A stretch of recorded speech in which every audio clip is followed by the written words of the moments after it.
for these patients. But Emory really collaborated with the CDC and other partners to create an environment and protocols, right, that are now the standard when you're dealing with really crazy, deadly infectious diseases. So really, really kind of appropriate given everything that's going on in the world today with COVID, but something that we're really proud of the way that we worked through Ebola. The end result for us was worth the risk, right?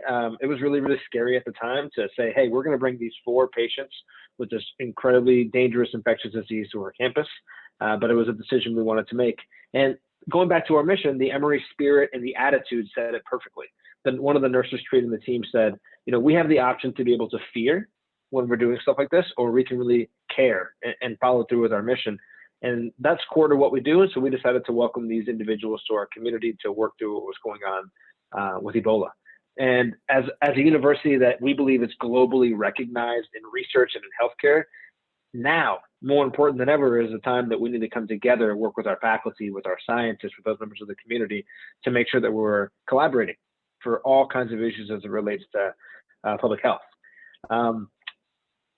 Public health is not the only thing that we do, right? It's only one of many different ways that we collaborate and serve our mission and combat kind of global issues that we believe are important. So let's go on to talking about another one, which is kind of a global ecosystem research and preservation efforts. So today we talk a lot about sustainability, global warming, climate change, things like that.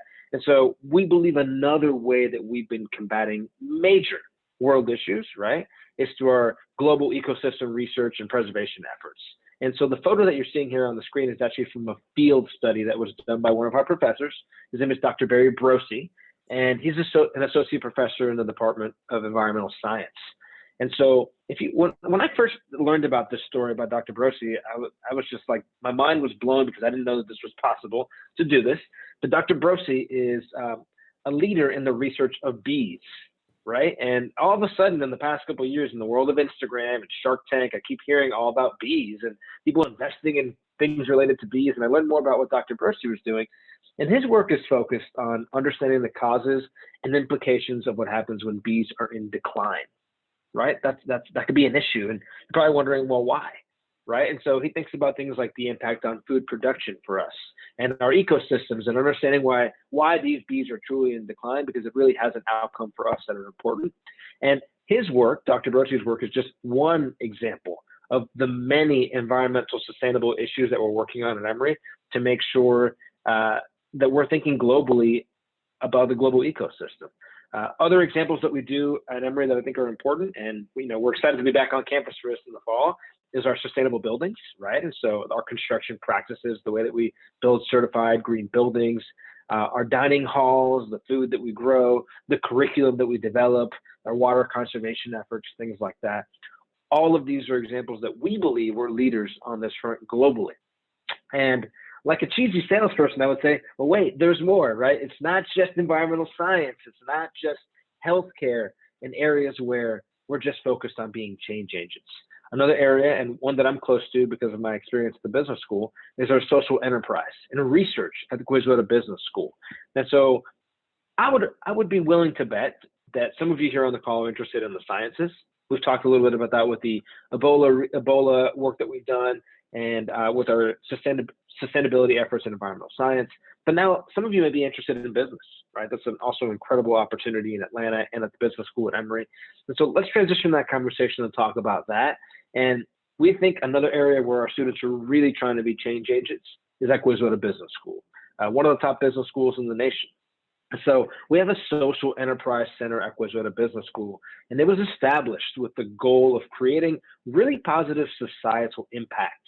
And so the way that we do that is we're creating better market dynamics, and so ways for people to engage in business markets, supporting different kind of communities, developing next generation ideas, and working with all different types of communities in the Emory areas. And so we're not just trying to serve one specific population, but really seeing where we can focus and helping those that are less resourced in our community.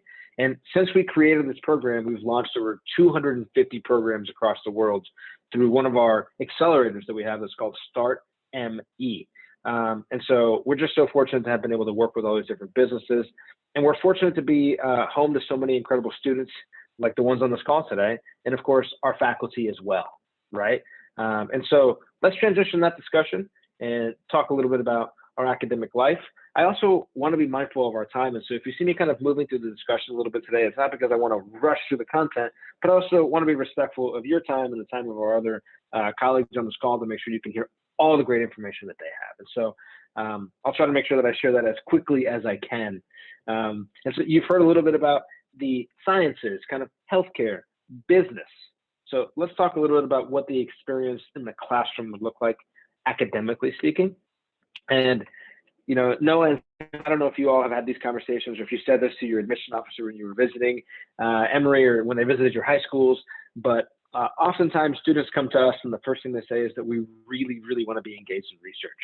Like, oh, you know, I love research. And that idea of research looks very different for every student. And I want to go back to the example of Dr. Brosi from our Department of Environmental Science. You know, he shared with us that teaching and research for him are not separate buckets. Like, oh, I teach here and I do research here, and they're just separate. You know, to him, they're integrated. It's part of the whole package that you're getting as a student coming to Emory. And so what's great is that he's someone that practices what he preaches. Every single year when he's talking about his experiences with undergrads, there are undergraduate students that become co-authors on some of the publications in his lab that he's working on. And he talks about all these narratives of all these different alums that are doing incredible work changing the world in different spaces. And you're probably wondering, well, Will, listen, that's one professor. You've talked about him twice already. You know, is this the way that it is on campus? Is this an actual representation of the whole university experience? And I would argue yes. You know, at the undergraduate level, we're really, really focused on making sure that that experience for our undergraduate students is incredible and really, really robust. And it's kind of the consensus among the faculty. We're committed to that undergraduate experience, and we recognize that that means that we have to make really intentional investments on campus. So as part of that experience, I would say outside of the academic experience, another piece is the city of Atlanta. And so you should know just kind of quick tidbits. If you live in Atlanta, you probably already know this, but if you don't, right, we're home to one of the busiest airports in the world. We talked about that earlier. Over 80% of U.S. airports, only a 2-hour flight or so from Atlanta. So super easy to arrive in Atlanta. Incredible weather, you know, all year long, really incredible weather. A cool winter, but not too cold, you know, getting to be a warmer spring, a nice warm summer, an incredible fall. It's amazing. It really is incredible if you're looking for a diversity of weather. Incredible food, which I can tell you, my shirt doesn't fit the way that I'd like it to fit because of that incredible food, but that's okay. And then just incredible diversity in terms of the people, the cultures, the communities, the socioeconomics, the experiences, all of it really brings incredible diversity. And we're fortunate to be in a city that has over 2,000 internship opportunities, okay, in the city of Atlanta. So just lots of opportunities for students to be engaged with all different types of organizations, right? You're like, which ones? Here's a list for you right over here of some that you can consider. And this is just some of them. And I can tell you, as someone who finished their MBA, their Master's in Business Administration at Wazoo Business School, these organizations are searching and reaching out and contacting, right? They are interviewing on our campus. They are reaching out and working with our Career Center. They are excited and hungry to work with you and learn more about what you have to offer, whether you're in the business school or in the college at Emory, right? And so we'll talk about those differences in just a second. As we kind of turn the corner here and get to the second half of our conversation, from a campus community standpoint, just really, really broad overview, because I think Noah and Sam will do a way better job than I do talking about campus community. I'm way too old and not cool enough. I said it first, so it's okay. This is where you go, no, Will, you're totally cool. Not okay. So let's talk a little bit about kind of broad strokes. Thank you, Susie, for laughing. I appreciate that. Let's talk broad strokes about the community just a little bit. 17% of our students are coming from 85 different nations across the world. So super excited about the diversity of where students are coming from. We have students represented from all 50 states. Okay. So that's pretty amazing. Of course, I've got incredible sun in my eye right now as soon as we're presenting. So let me just move over a little bit. We have over 85 different languages spoken on our campus as a primary language, and over 32% of our students are underrepresented on our campus. We're so excited about that diversity on our campus. We really work hard to make sure it's a representation of our community, and we just believe that you should be surrounded by people who think differently. right? And are going to challenge you and make you think differently. But that's why diversity is so important to us. So a couple more things.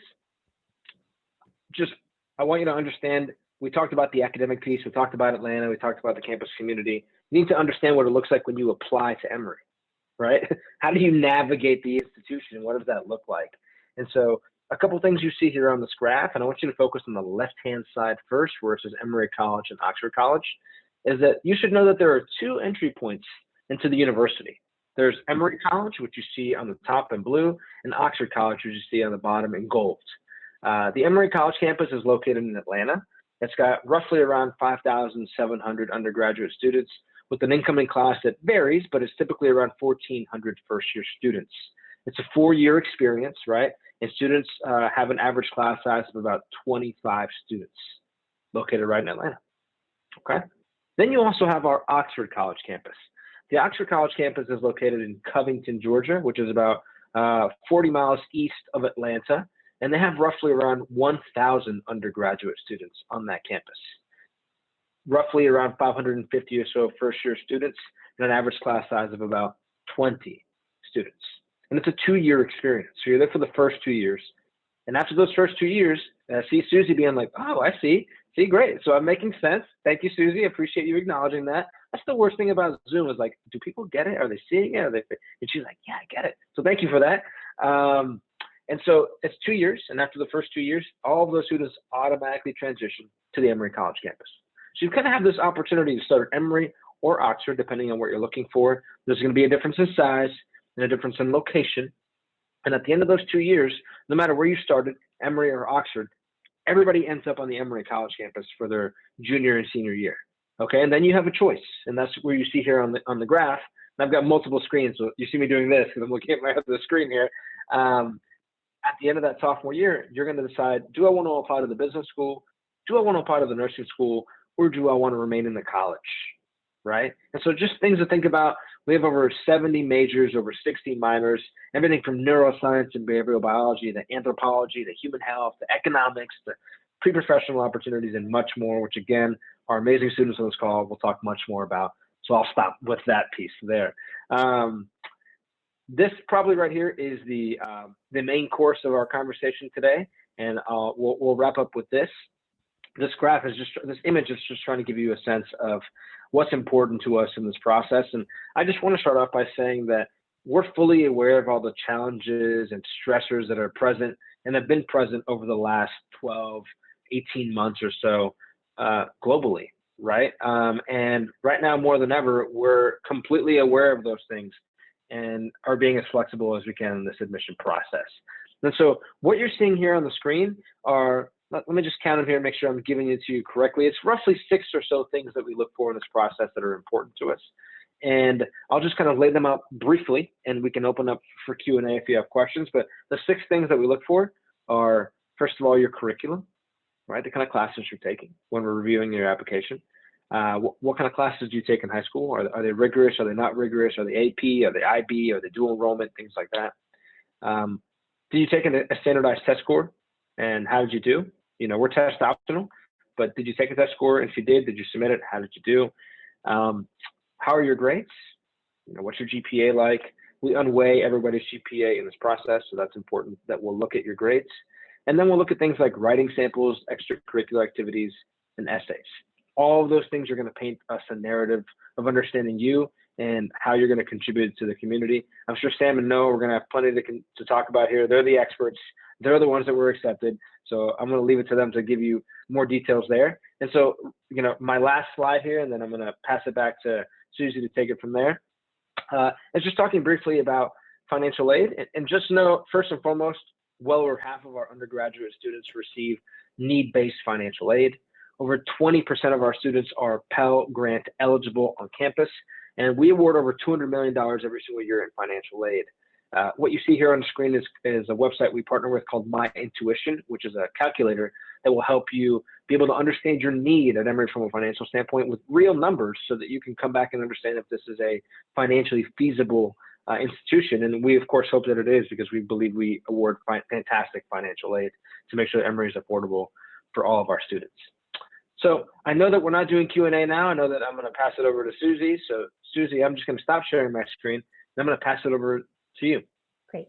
Thank you so much, Will. That was, wow, I'm ready to apply to Emory if I had to do it all over again. So thank you so much for that great overview of the whole process.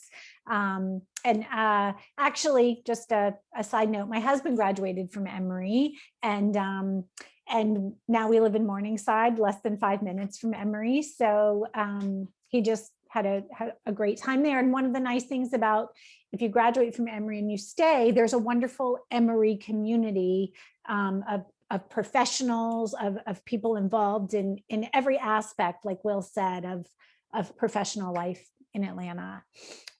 So thank you so much. Now I am really delighted to turn it over to Becca Nadomi, who is the program associate at Emory Hillel, to kind of give us a real focus of what Jewish life on campus is all about. I'm just going to share my screen really quickly for everybody. Okay, can you see? Yeah. Yeah. Okay. Yeah. So let me figure out how to work this. Okay, so Emory Hillel. So we say Emory is about 18% Jewish. So even though it's a small school, there's a very large Jewish presence, and I'm sure all the students will attest that anywhere you go on campus, you know somebody. You see them at Hillel for Shabbat, or you know them from a Jewish affiliated club on campus. So it really is a tight-knit community, but there's a lot of opportunity within. So I'll just give you a short glimpse into Jewish life at Emory. So we offer social events, learning opportunities, different clubs if you're interested in business or health or community service. Anything you want, we offer it. And if it's something we don't offer, just let us know and get a group of friends together and bam, it's offered. So we're really flexible in that instance, and want everybody to do what they like.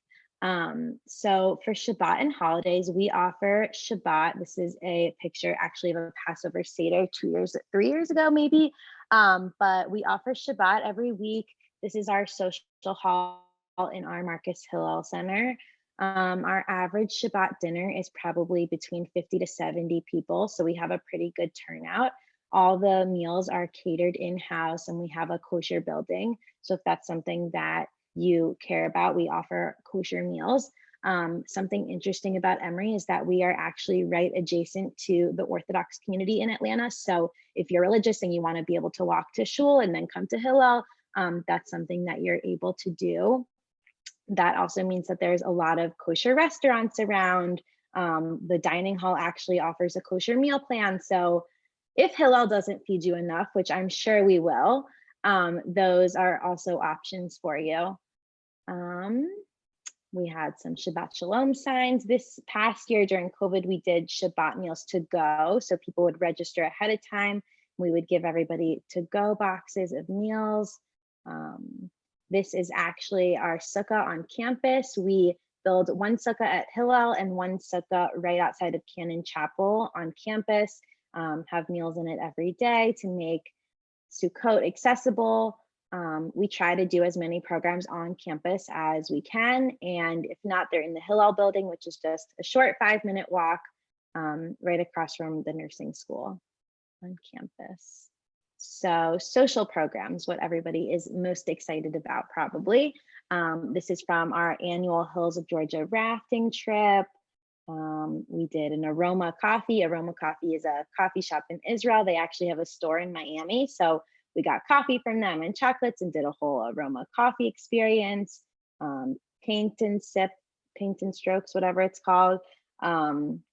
We actually have a bunch of different groups of student leaders who we encourage to host their own programs based on their interests. So we'll get to that a little bit later, but I would say on average, we probably have 2 to 3 social programs a week. And probably 2 of those are on campus, very easily accessible, not including Shabbat. So we're really busy and there's a lot of opportunity to come make friends, participate in something that you're interested in, anything you want. One of our really unique opportunities for first-year students is called our First Year Council. This is a group of 15-ish, depending on how many people apply, first-year students who become leaders their freshman year and actually plan programs for other freshmen.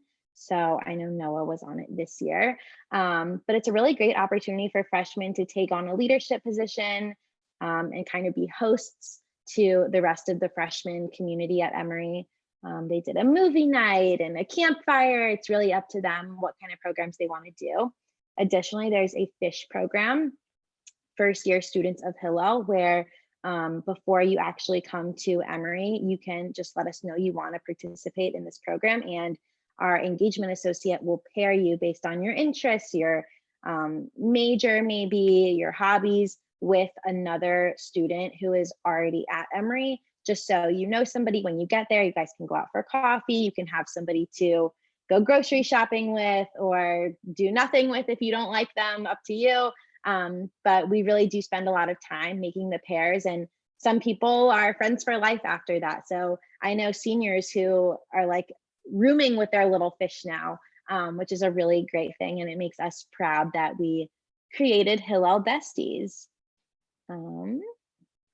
These are just some pictures of our campfire last year. We have a great outdoor patio space that we actually didn't utilize so much pre-COVID, and now it's our favorite space. We're mad at ourselves for not using it, but we will definitely continue to use that space in the future.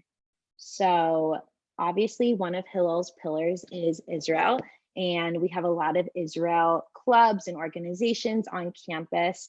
We have a full-time Israel fellow who is one of our staff members, and they oversee all the Israel programming, everything to do with Israel. This is from Israel Fest a few years ago, also from Israel Fest. So some of the Israel clubs, we have an EFI, Eagles for Israel, which is the cultural Israel club on campus. They do anything from the Aroma Coffee Day to Israel Fest, bringing speakers, bringing famous Israeli chefs in, really whatever the Israel committee or the Israel clubs want to bring, the Israel fellow will help facilitate that. We also have a APAC chapter on Emory called EPAC, which is the Emory Israel Public Affairs Committee, and they are part of the national APAC, and they represent Emory at policy conference and on campus. As I was saying before, anything that you're interested in, whether it's health or business or cooking, there's a club for that. So we have JBiz, JHealth, which are not Hillel committees, but Hillel associates. So we provide funding and support and anything they need on campus, but they are their own individual clubs. Same goes for Holla for Hunger, High Tunes, and the RSJ community. So Holla for Hunger is a national organization that bakes and sells challah, raises money for the community. So they raise money for a national organization as well as an Atlanta local organization on campus. High Tunes is a Jewish a cappella group, and RSJ is our Russian-speaking Jewish club. It's actually new within the past year and a half. Our engagement associate is Russian. We have a Russian intern now. Last year, they taught us how to make Russian crepes, and they're really trying to bring in a little of the Russian culture. Okay, so within Hillel, we have a lot of Hillel committees ranging from 5 student leaders to 10 student leaders. So the wellness committee puts on wellness programs such as yoga events, Zumba events, essential oil teachings, really anything that they want and falls within the purview of wellness. Same goes for all of the other organizations. Keshet Council is our LGBTQ plus club on campus. I guess all the others are self-explanatory. Our Greek Council is comprised of 1 student for every Greek house on campus. There are Jewish sororities and fraternities, but basically at Emory, every house has a ton of Jews.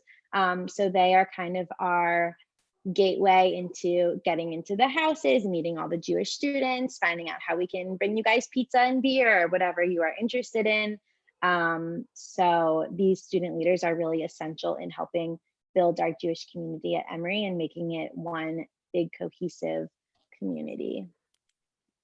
Lastly, follow us on Instagram and Facebook. We do have a TikTok, but I think we only have like 3 posts. But if you really want to know what's happening at Emory Hillel, look at our Instagram. We post like every event that we're doing, every leadership opportunity. We're actually hosting a Menchie's night this Thursday. So even in the summer, the programs don't stop. Anything that you're interested in, you can DM us on Instagram or Facebook. We'll be there to answer if you have any questions. So that is it. Becca, thank you so much. Wow, Yeah. I'm really impressed with all that goes on with Jewish life on campus. It seems like anyone who's looking for something, no matter what, they'll find it. So thank you for that overview. Now I'm really thrilled, kind of, I think, for these info sessions, one of the best parts is getting to meet some students who are on campus and living the life of being at Emory. And so we have Sam Weinstein, he's a rising junior, and we have Noah Marchuk, he's a rising sophomore. And Sam, why don't you start? And Noah, you can, follow up and just tell us about, why you chose Emory, what's great about it, some of the activities that you're involved in, Jewish and secular, and just what it's like to be a student at Emory. So welcome and thank you. Sure. Thank you, Susie. And thank you all for coming. This really excites us as well, just to get a little taste of seeing new students, and hopefully we'll see some of you guys on campus one day. But as Susie said, my name is Sam Weinstein. I'll be a junior at Emory, and I'm majoring in anthropology and ethics, and I'm on the pre-med track. I'm from Northern New Jersey, which maybe some of you guys in this session are as well, as we get a lot of nice New Jersey Jewish students, which is always great. But I guess I'll start with kind of why I chose Emory and why I love this place so much. One of the first things is coming from New Jersey, I knew I kind of wanted to get a new taste. And as Will explained, Atlanta is one of the coolest places I've gotten to live in my life. Not that I've been to so many, but there's so many opportunities here, and especially at Emory, it's one of the biggest things that the university makes available to students is constantly providing opportunities to try new things. And research was mentioned. I'm in Atlanta right now, doing clinical research with meeting patients and processing samples, which is extremely exciting as just a junior in college. Some of the other things, just the beautiful campus, the connections to all the businesses and the medical school on campus. As I said, that's really what I'm interested in doing, and it's really cool to see a hospital and med school on campus. I get to kind of watch the helicopters land, which is just really exciting and very motivating for my future. I guess some things I'm involved in, I'll talk about Hillel in a second, but I'm on the Student Programming Council, which is kind of the club that works to make homecoming, which happens every year in the fall, and something similar called Dooley's Week, which happens in the spring. And basically they're massive week-long events where we'll have just days filled with inflatables, activities, free food, free merch. And at the end of each week is a concert where we've had artists like Post Malone was here a couple years ago, AJR, lots of cool artists that I'm sure you guys would know. But one of the coolest parts, I also mentioned I'm involved in research. I work in the admissions office as a lobby host. And lastly, Hillel, one of my favorite parts. Hillel for me has been kind of just a little foot towards opening the door to my whole Jewish community. It's kind of, you can be as involved in it as you'd like. They're kind of always there, always running events, and you can choose to come to a service before Shabbat or just come to Shabbat dinner and just eat with your friends or bring your non-Jewish friends even. And it's kind of been the best part, especially during this past year. Hillel has been one of the only things that's really been there and always open, kind of just letting me meet new people all the time. and keeping myself busy, which it's been really awesome. And yeah, with that, if you guys have questions, please drop it in the chat, and I will pass it to you, Noah. Awesome. Thanks so much, Sam. It was really cool to hear about your experience a little bit, just because you also had that like pre-COVID experience I never had. I know Sam is super involved on campus. But hi, I'm Noah. I'm a rising sophomore, and I'm double majoring in psychology and women, gender, and sexuality studies. I'm involved in a few things on campus aside from Hillel, like College Council, which is our student government, and Praxis, which is a feminist leadership committee that I'm involved in. I kind of like applied to Emory for a few reasons, but one of them was because I wanted a campus that was really collaborative and very involved and not too big, but also not too small. And so Emory kind of checked all those boxes. I know when I visited some other schools, there was always a little bit of competition. And when I visited Emory and talked to some people there, I never kind of got that sense that people were competing with each other. And even taking classes here now, we're all trying to work together and work towards the same goal. And I have study groups, I have people who are in my majors as well, and we all kind of work together to make sure that we're all achieving, we're all getting that A together, and not just one of us kind of reigning supreme over the others.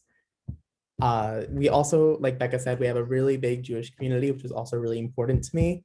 My high school had a really small Jewish community compared to what I'd wanted. So coming to Emory, it was definitely kind of a shock for me to see there were so many other Jewish students, especially in my class. I remember going to Hillel on the first day. I got to meet the staff, I got to meet some other students, and there's always been that kind of sense of community that I wanted, not just around being Jewish, but also what that can mean. I'm on Keshet Council, which has been incorporating LGBT life at Emory, as well as Jewish life at Emory, which has been really great for me, and kind of incorporating Jewish aspects of my life into other aspects of my life, especially at Emory. It's been really great kind of being here and studying. I know that when I first applied, I knew I wanted to do psychology, but I want to do something else with that. And so Emory, being a liberal arts school, gave me the opportunity to kind of explore more of that. I took a lot of classes that weren't in my majors, and I ended up double majoring in women's studies now, which has been really cool. It's super different. It's nothing I expected.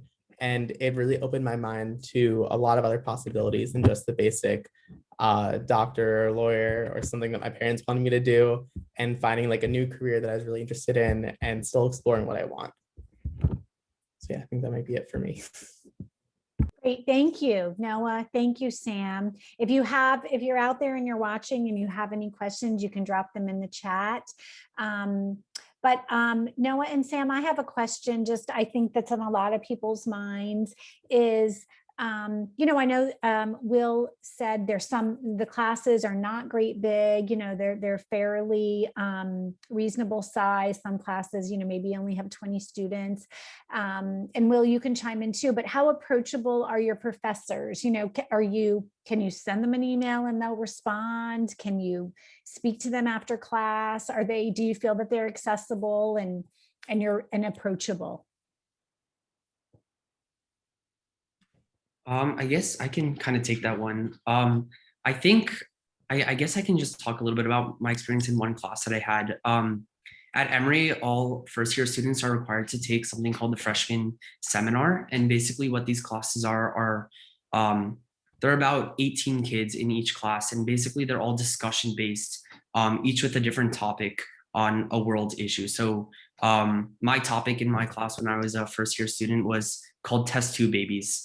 And we kind of sat around for an hour twice a week and talked about all the different ways to make a baby inside of the uterus or outside, and all of that. And the reason why I bring it up is because the professor in that class was kind of one of the first times I was able to make a friend as a teacher.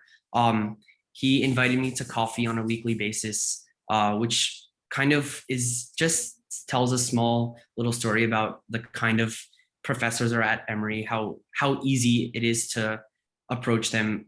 To answer your question, Susie, incredibly easy to send them an email with a response you can expect the same day, or the next day, or an invite to coffee or their house, which is always so cool, I think, for every student, just to get to meet a cool, some professor who's done so much and so successful in their life, and learn from them, but also make a friend, which I think is very important. Great, thank you, Sam. I also know things, as kids are applying to college, some of them are really interested in Greek life on campus, and some that is not something they're interested in. That's not something that they feel they want to participate in. It's not appealing. Do you feel like at Emory, if you don't choose that, it's easy. How is it to make friends, to get involved socially, to get involved in activities? Go ahead, Noah. Yeah, I think this is actually kind of perfect because I am one of those people who came to college being like, I'm not going to do Greek life. I'm never going to get involved. And then at the same time, Sam is in Greek life. So it's kind of like you have both ends of the spectrum here. I didn't want to be involved in it just because it was never really my thing. And I'd say it's a pretty good balance. There are definitely people who are in Greek life, but I haven't met anyone who Greek life is like their whole life at Emory. It's very easy to be involved in a frat or sorority, but also have a life outside of that and still meet people and have friends who are either in your class or different classes, or just it's super easy to balance having that as one aspect of your college life. Yeah, just like I also came to college not wanting to have anything to do with Greek life. And as a sophomore, I did end up rushing and going through with it. But I will say, while it's been great for me, I've loved every second of being involved with my fraternity. I can also say that with every club I've been involved in, there's also a huge social scene, and I'm still very close with the students I met on my dorm floor, and just meeting people through the hallways. I would say if you're interested in it, then go for it. It's always good to push yourself out of the box and try something new. But if not, I mean, most students at Emory are not involved in, it's very much not a big part of the social life at Emory. Susie, if I can add one thing that I Please think do. is really unique to Emory. Unlike the university I went to, Emory does sorority and fraternity rush in the spring. So you do have a whole semester to get to know friends and figure out your routine. And you're not just delving right into, oh my God, these are going to be my friends for the next 4 years, which was kind of how it was defined at my university. So that does give freshmen an opportunity outside of Greek life to kind of see what they want to be involved with, and in the end, like decide if that's something that they want to go through. Also, just in our experiences at Hillel, about 30% of our students are involved in Greek life. So it's really not that big of a number. And it's actually something that we struggle to like engage the Greek life community, because everyone at Emory is like already involved in 30 different clubs. And Greek life is just one of those. So I just wanted to add that. Thank you. This has been really super. I don't know if there's anything else, Noah or Sam, Will, that you want to add, that you want people to know about Emory before we kind of sign off. I think we've covered a lot of great informative information here, but please, if there's anything else, chime in. Susie, I'm just going to add my contact information in the chat. Please if anybody has do. any questions about admission-related information, I'll put my information in there. Please feel free to reach out via email. You can set up a phone call. You can email me as much as you like. We'll have as many conversations as you need to feel comfortable. We're here to help, even if you come to Emory or not. Right? We want to just make sure you're feeling like you have you're heading in the right direction. So I'll put my information in the chat, and it's just been a pleasure to be with you all today. Thanks, Will. Well, thank you all so much, Becca and Will and Noah and Sam, and those of you watching. These have been so enjoyable, and really each of these that we host at JumpSpark, I think we all learned something new about life on campus, about the college admissions process. I know it's changed a great deal just in the past 2 years, kind of before COVID, now coming out of COVID, and being able to visit campuses in person again. And so I thank you all so much for joining us.